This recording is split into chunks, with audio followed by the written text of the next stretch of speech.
Now that we have seen how HTTP works at its root, we will now study HTTP in greater detail. We will first look at what popular or important headers there are that we should know about.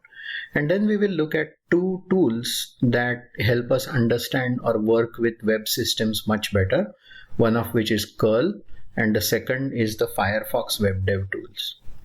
All right, let's go take a look.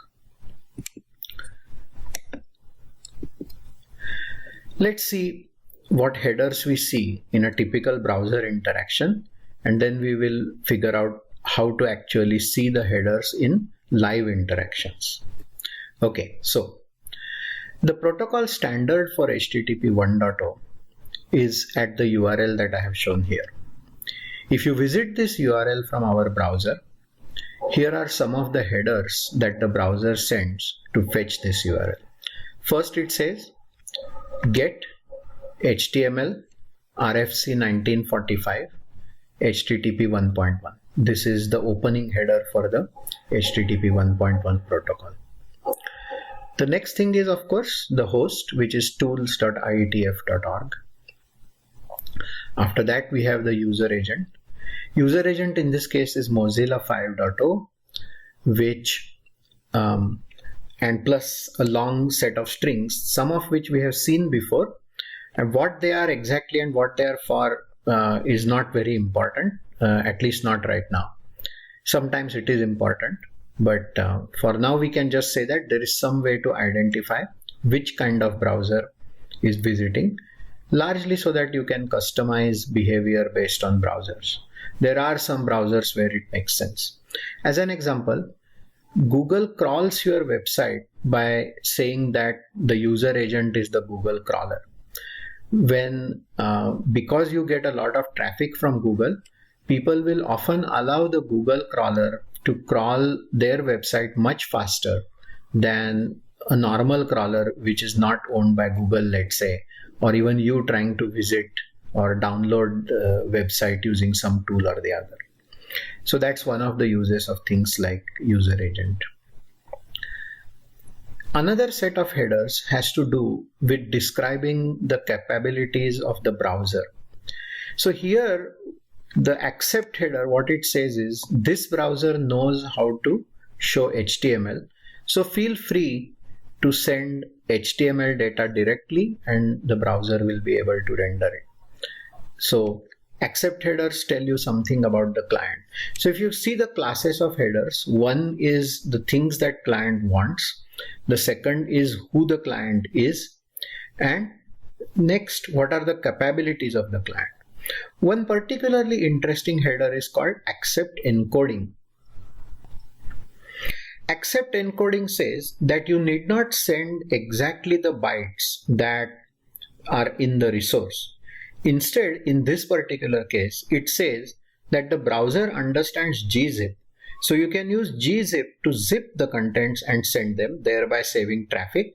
And then it's the browser's job to get the data and unzip it before showing it to the user. This is one of those things that has become standard since at least 10-15 years. Lastly, we have connection. And for connection, it's either keep alive or it's close.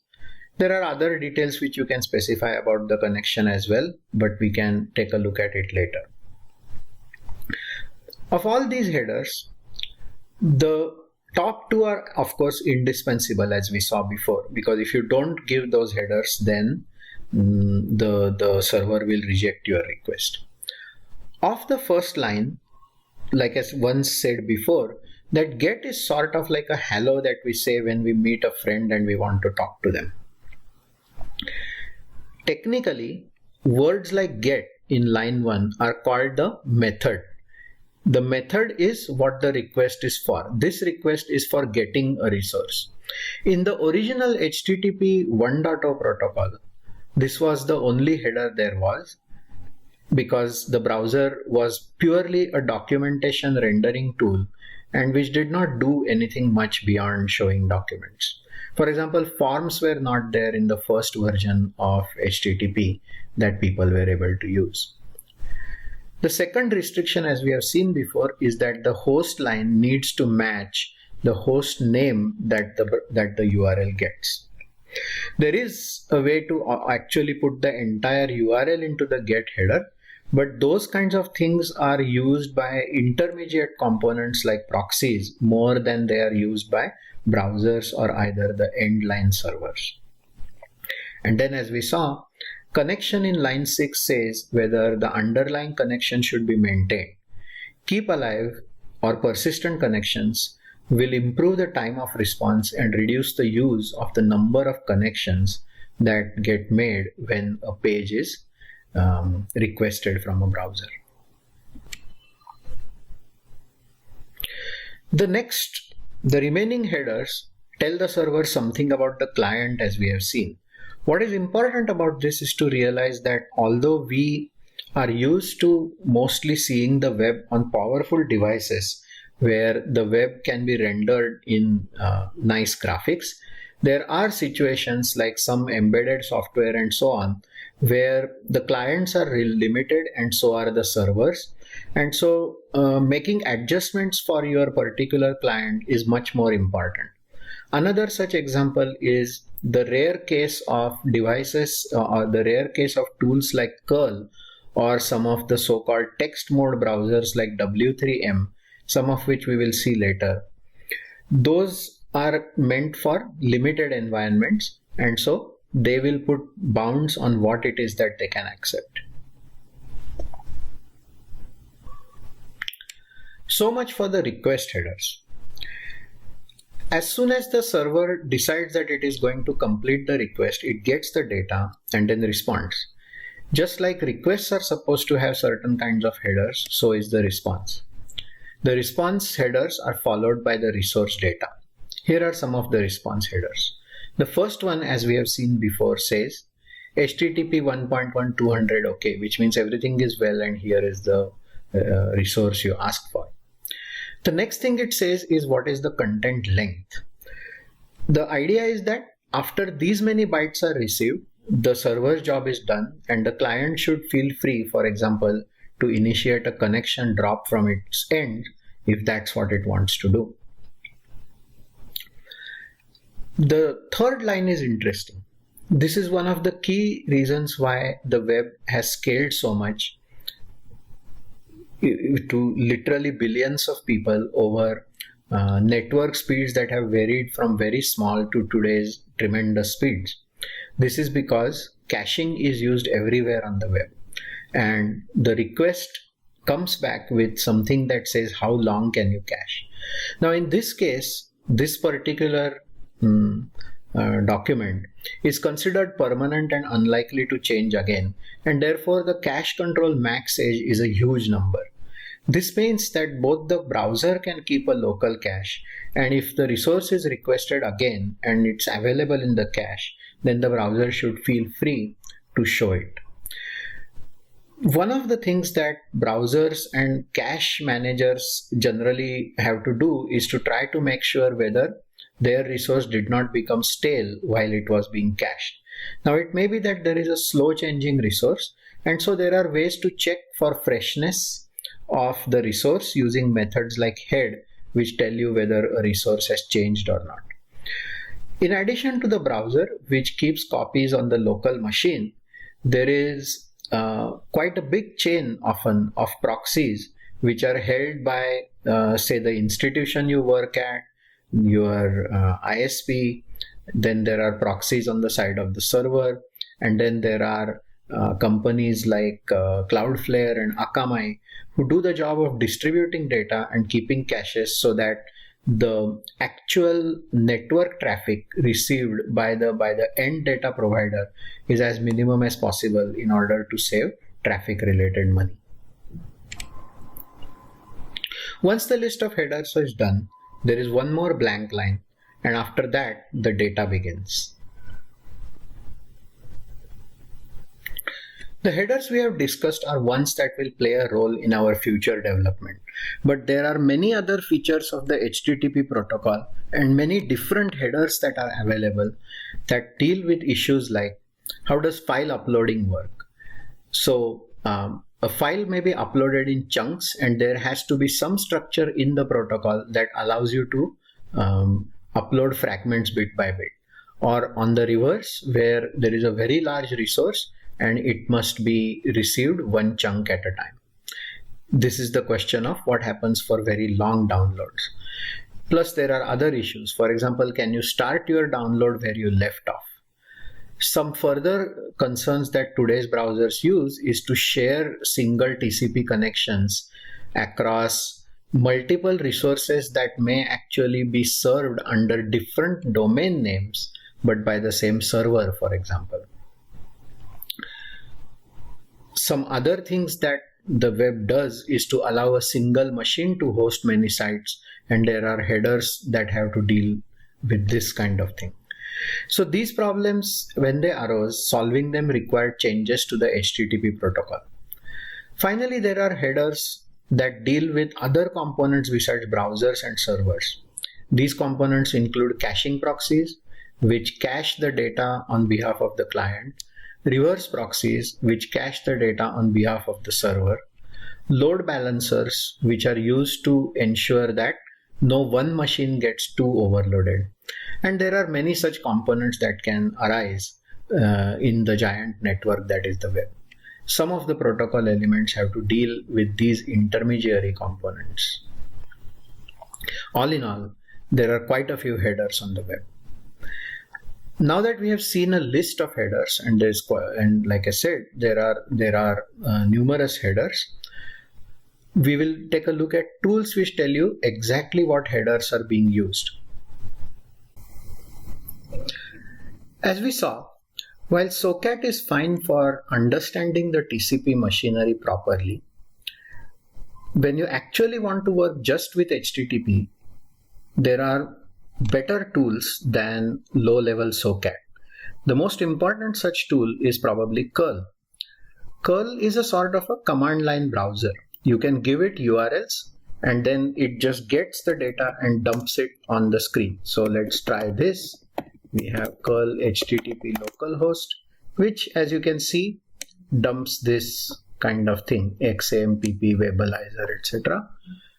Going back just to verify, this is the list that curl has dumped on the console. But normally we don't want, there are really two things you can do with this. One is, sometimes it's exactly what you want. You want the data from the console and you want to save it as some file like save.txt. And in which case, this is a simple way to just get a web page and save it without further ado. But for our case, we will be using curl to get much more information about what happens in interaction with a website. So let's take a look. So we have http/localhost with a V. And now this is not just the data anymore. So for example, this XAMPP is over here, whereas in the previous one without the -v, after XAMPP there was nothing else. After body HTML, that was the last thing.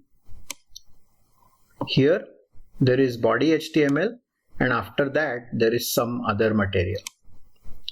This is the information that curl has added because we gave it -v. Here is some more information, all this stuff. Whereas in the earlier case, it's just the document and nothing else. This information is details about what is happening under the hood when curl contacts the systems. Here, for example, we have the things marked with star are interactions that have to do at the TCP level. Here it says that a connection is being initiated, a connection is being completed, and once the connection is complete, transmission is going to go forward. At this point, we are ready to send our headers, and so we send these headers out. After that, there's some more interaction having to do with TCP, and after that, you get headers back followed by the data. This is everything in some sense that is happening under the hood. But we don't want all that. We really just want pure HTTP headers. Headers which begin with less than, and headers which begin with greater than. So in the usual Unix style, we will filter out everything else. We will say, let's take this data and join error output. So how this data is coming in, by the way, is that the actual data that curl is retrieving, the web page itself, it is printing on standard output. All these other things with stars and less thans and whatnot, those are getting printed out on the standard error. So what we want to do is to throw out standard output and get standard error in its place, which is done in Unix with this rather peculiar incantation that is not obvious, but it's very useful and it's very common to use it. After this, we have egrep, which is a way to grep out the data with some regular expressions, and it says that you should throw away everything except, or rather select everything except these guys. So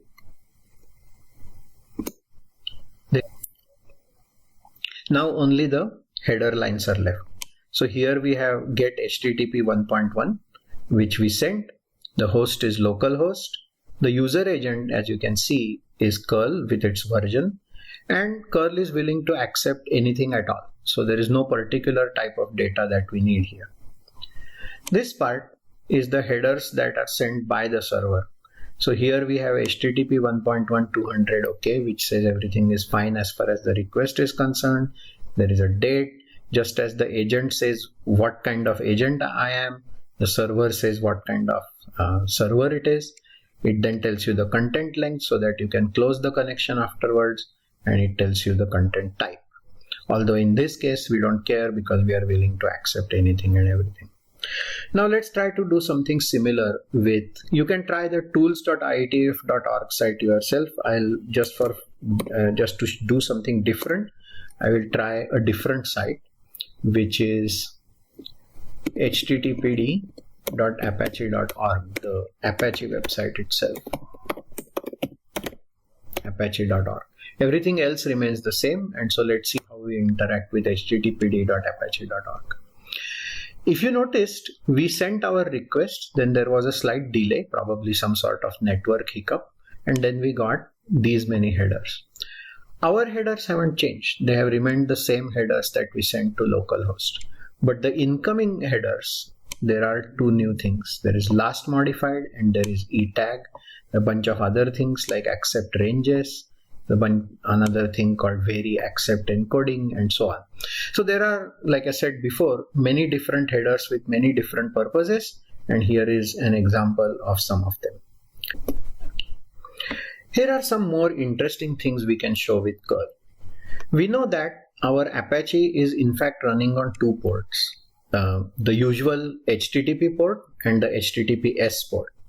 Let's try and connect with curl to our local HTTPS port.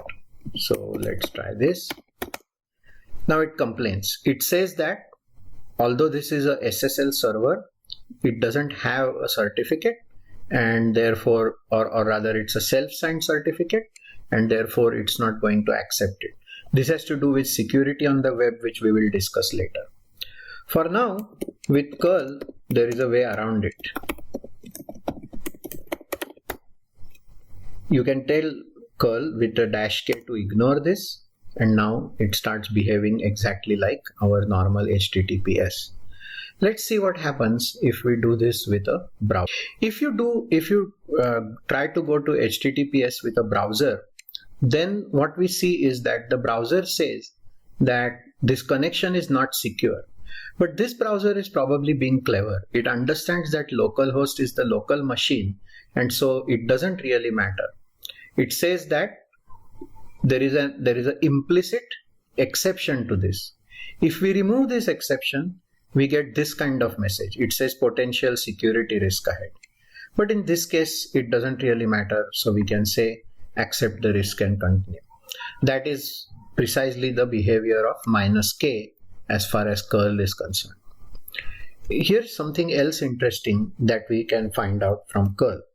Let's try the following. We will say curl https http tools.ietf.org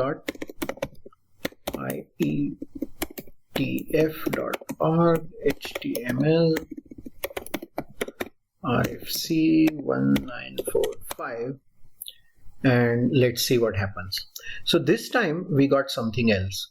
It said that this document has moved, and where has it moved? It has moved to HTTPS. So what has happened is that IETF is only serving these documents from a HTTPS server. These are the kinds of things that are easy to find out with curl. Besides curl, the next most important set of tools that are very useful in web app development are the browser dev tools. On Firefox, the keystroke Ctrl-Shift-I shows you these tools. The tools are also available here as web developer tools. Okay, now let's see what all is available in the tools. We have the inspector, which is useful for looking at HTML, the console and the debugger, which have to do with JavaScript, the style editor, which is for CSS, and a number of other things involving various browser facilities that we will study later. For now, our main interest is to look at the network tab. For this, let's do something interesting. We will start our old SOCAT server and first visit that server to see what it is that we get from the browser. Here we go. I've already visited it once, so what I'm going to do is to shift reload this page. When you shift reload, the browser ignores all caching and behaves as if you are visiting the page for the first time. So let's do it and see what happens. Okay, here is what we see. We see, as expected, the request to get / which is to be expected because what we have here is that the URL does not have any request URI part. Here is something unusual where the browser requests for a fav icon. A fav icon is this icon like the W for Wikipedia, the welcome here for the Apache project, and various other places where the fav icon shows up. In our case, since we are visiting the SOCAT server, we don't return any fav icon, but the browser makes a request anyway so as to distinguish the tab in case such a fav icon is available. First, let us see what has happened on the server side. As expected, on the server side, we have received two GET requests, one for / and one for fav icon. And as we saw the last time we ran the server, we have all these details available from the server where it tells us about things like the caching parameters and the user agent and so on and so forth. This is printed by our server since that's all it does. Let's take a look at what the browser tools show us. So if you click here, you will start seeing all the details of the browser. So here what we have is request headers, and there are no return headers or response headers in this case. That is because our fake server does not actually return any headers except the acknowledgement that everything was okay. Let's see what else is there. We don't have any cookies, we don't have any parameters, and the response is just this string which is shown here as we might expect. Quite a few interesting facilities are available in the browser tools. For example, here is a way to filter out headers. I just typed in cache, so what we see is the two cache control related headers. Another useful facility is to see what the raw headers look like so that all the spelling and all these issues become clear in case there were some problems at some point. We also have these kinds of things. For example, the request URL is this and the URI is empty because at the end of the URL is all we have. Then there is the request method get, and finally the address which was fetched, which in this case happens to be the local host. Then we have favicon.ico, which again let's turn the raw headers off so we can see what it has asked. We have already seen it on the server side. Here, the result of this is an empty icon, which is not returned by us, but it is synthesized by the browser so that it doesn't have to create a special case and can include no icon, as if without creating a special case, thinking about whether or not an icon was available. But this is entirely synthesized by the browser in this case. What else is there? We have in these tools the inspector, which is to look at HTML, the console and the debugger for JavaScript, the style editor for CSS, and a bunch of other things that we'll study as we develop web applications further. Let's hide request details and see what else was there. So in this case, we are told that the type which came back was plain text and 80 bytes were transferred. The response itself was 61 bytes, and this is how much time it took. Notice that favicon, which we did not return, took some more time while the browser decided that there was no icon and that it should actually synthesize one. Here is somewhat of a summary. There were 2 requests, how much data, what is the total time. These things like DOM content loaded and all, we will study in time. Okay, so that's about one use of the browser tools. Now let's try something else. This time we will simply reload the current page rather than doing shift reload, and let's see what happens. So this time it is known to the browser that there is no favicon, so no favicon request gets made. However, we do ask again for the main request, and in that case it is this date which will be different. Other than that, we would expect everything else to be the same. Here's a couple other things. This tab is showing us absolutely everything, but you can ask for a request for individual pieces, and there isn't anything being sent that is in these categories, because the only thing we had sent was plain text, for which there is no special category except other, which is a catch-all for everything else. So that's what we have from the browser dev tools for this simple site. Let's study another case. This is where we are we were running the Apache from our XAMPP package, and this is what we expect to see from just going to localhost. As before, what I'll do is I'll start the web developer tools here and then shift reload. Okay, now we have something more interesting. Besides slash, there are all these other things, blank GIF, text GIF, etc., which are the icons that are used to get the appearance of a directory from the local host. This is done by Apache as part of its standard approach of going and synthesizing this kind of response when there is no particular index or index.php or any such file present. And this time the type is HTML, these are GIFs, this is an icon. So accordingly, we will see things over here. Now, the only HTML request is for slash. We have a bunch of image related requests, and there is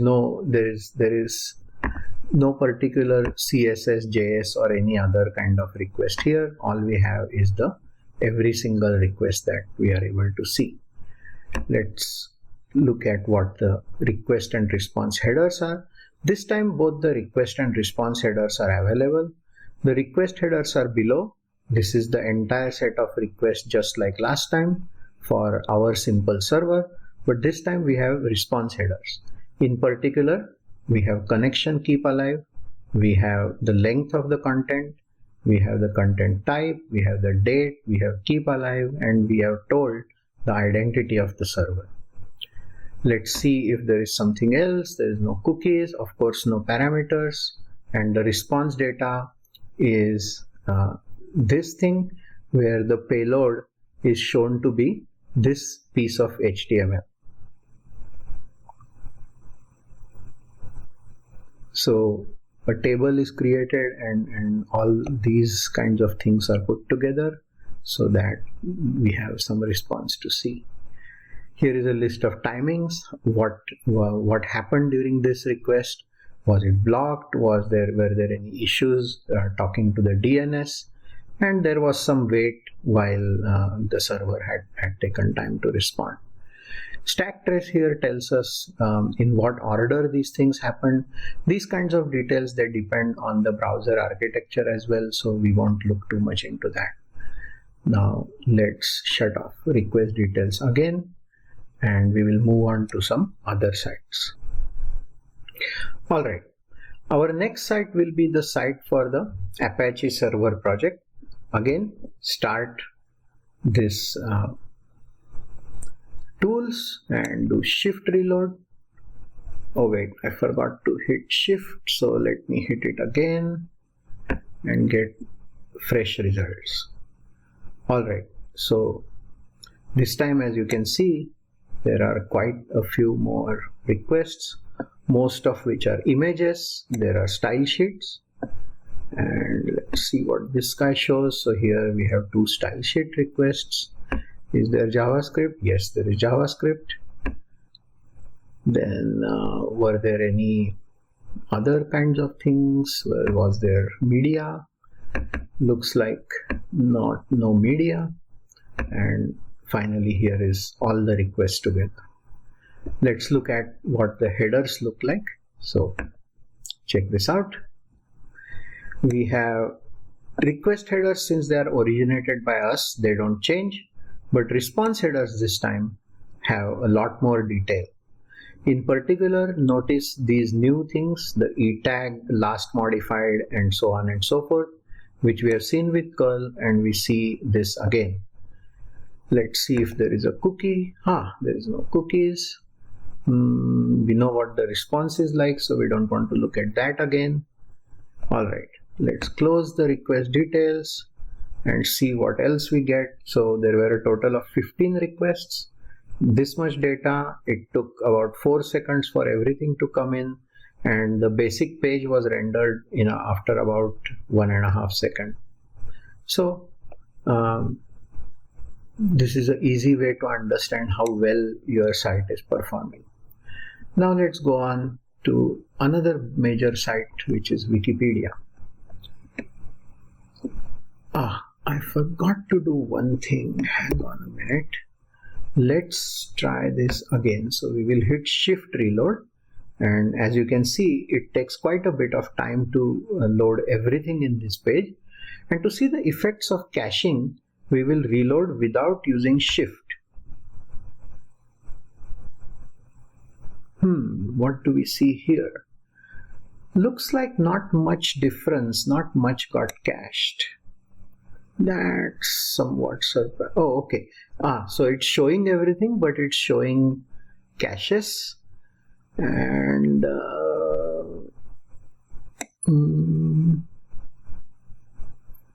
that's interesting. I wonder why they are cluttering this stuff up with caches. Okay, I need to spend a lot more time to understand this in detail. So for now, I'll just let this go, and we will just note that this didn't have much of a difference. I'm going to hit it again and see what happens. It's odd. It should have done much better. Okay, let's see if Wikipedia does any better if we try this thing out. So we have this page here. We will hit shift reload so as to get everything. What do we see? Wikipedia is actually quite a bit faster, not surprising, because Wikipedia is a very popular site and they are heavily cached everywhere, and they must be spending some effort on being easily accessible from all over the world. Now this time we have quite a few more interesting looking URLs. So let's see what all we get. Here we have the basic site, and request headers we have seen, but check these response headers out. So they have an age, they have something called backend timing, they have various things about caching, There is this thing which I have forgotten what P3P is for. There's a very large list of headers, and unless you happen to deal with one of them, it's a long time after you need to notice all the details. But here is something interesting. In addition to the normal headers, there are a lot of X dash headers.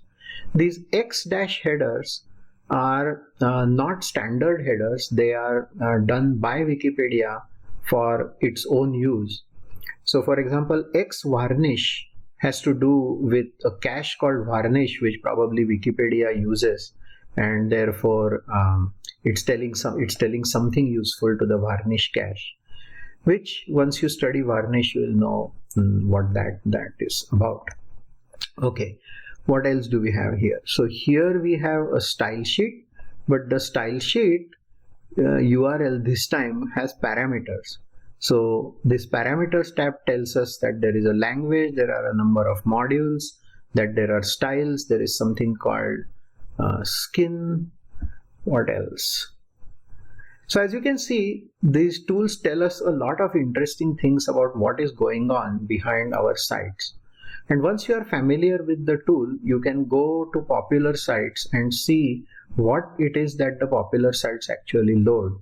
Most of you, if you haven't seen these tools before, you will be shocked because there are a lot more requests that are going on than you might imagine. And nonetheless, the performance of the overall system is pretty good. Okay, now let's see what happens if we simply reload, hoping for caching to have some effect. Aha! This time DOM content loaded went down to 325 milliseconds as compared to 1 second, because almost every single thing is cached, including the page itself. Now that is really cool. Okay, so this is a great demonstration of what caching does. And indeed we see here that 0 bytes have been transferred.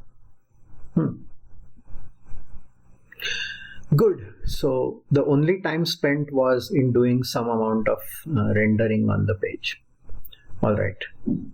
Let's take a look at yet another page, which is this thing. And this time we are going to do a page with a query string. So we give this search query, and let's see. So Wikipedia gave us this page.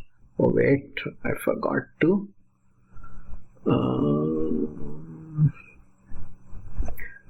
Query string URL.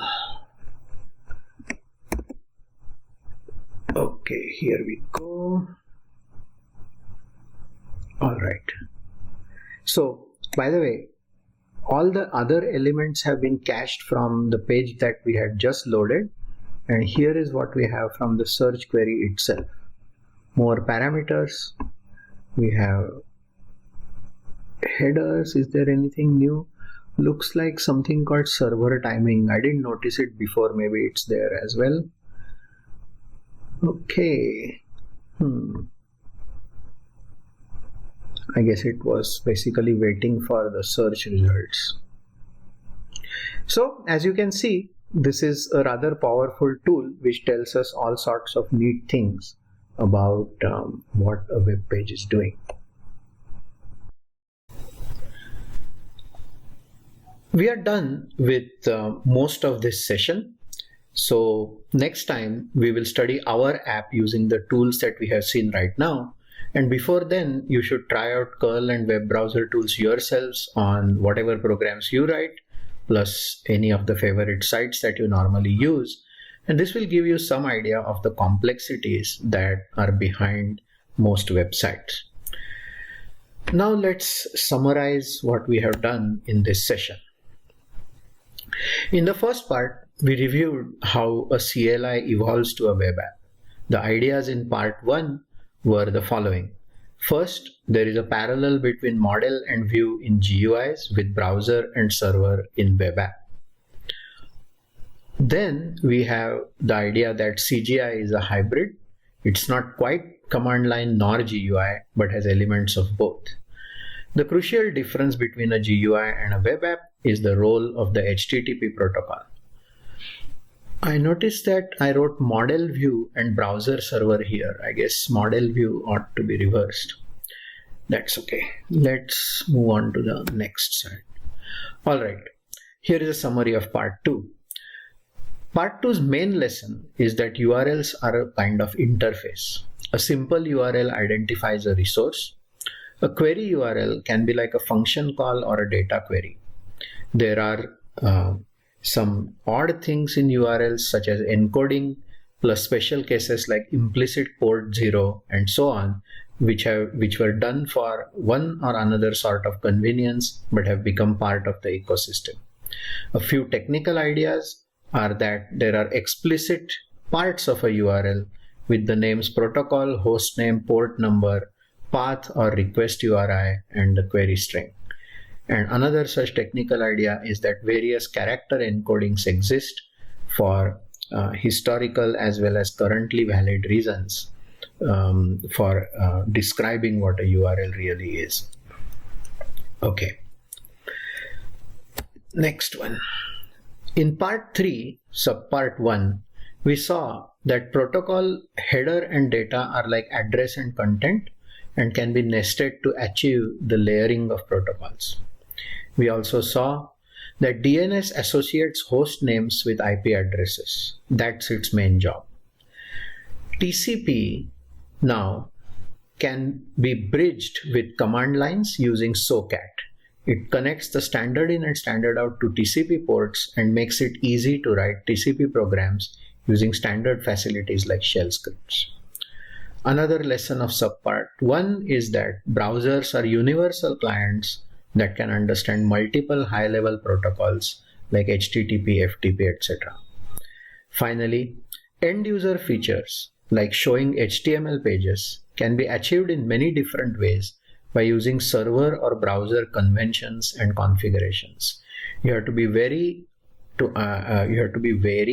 about such interactions, and you should know why it is that your program behaves the way it does. Since there is so much variety in end user behavior, we find that you must spend a great deal of time on occasional problems that arise for one particular set of users but not for others. Nonetheless, things used to be much worse when there was a lot more diversity, but by now most people use common and browsers which are updated from time to time, and so web programming has become quite a bit easier nowadays. In part 2, what we saw is that simple shell scripts using SOCAT can act as HTTP clients and servers, and the beauty of HTTP is that it's merely a matter of using correctly formatted text. In part 4, we saw that request and response headers play a key role in the behavior of the HTTP protocol, in the behavior of servers and browsers. There are, besides servers and browsers, many hidden components of the web like proxies that can cache requests. Some of the features of protocols, such as particular headers, exist for these components only. And the last lesson is that curl and browser dev tools should be used to examine what is happening in an HTTP interaction. Okay, we began this discussion with a diagram that summarized the situation. So let's end with the same diagram and see how the ideas that we studied map into this world. So part 2 is about URL structure, which is shown over here. Part 3 is about DNS and about protocol layering, the connection between line 3 and line 4, which we saw how nested packets achieve this sort of layered protocols. Then in the subpart 2 of part 3, we saw how to get HTTP to work over TCP, and indeed the details of how line 3 and 4 are related. Lastly, part 4 is about the details of HTTP requests and response, and also about curl and other developer tools. Okay, this has been a long session with many intricate new details. In our assignments, we will go over these to help reinforce them for you. You will find that understanding issues in web app development will come down to having a clear picture of the ideas in this session, and gradually the ideas will sink in with practice. See you next time.